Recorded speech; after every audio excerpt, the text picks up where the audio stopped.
اولین پیام این انتخابات این بود که جمهوری اسلامی با گذشت 30 سال قدرت به صحنه آوردن و بسیج ملی را در حدی دارد که نصابهای متعارف جهانی را رد کرده است و از همه اینها عبور کرده است.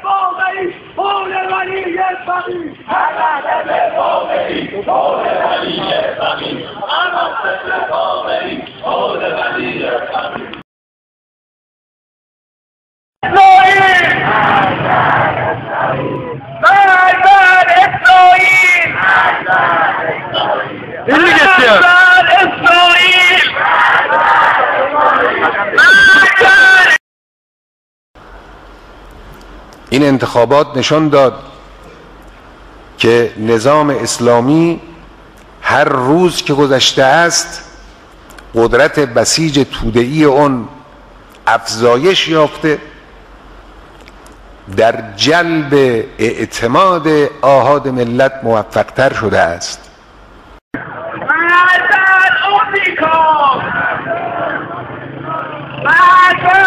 آمریکا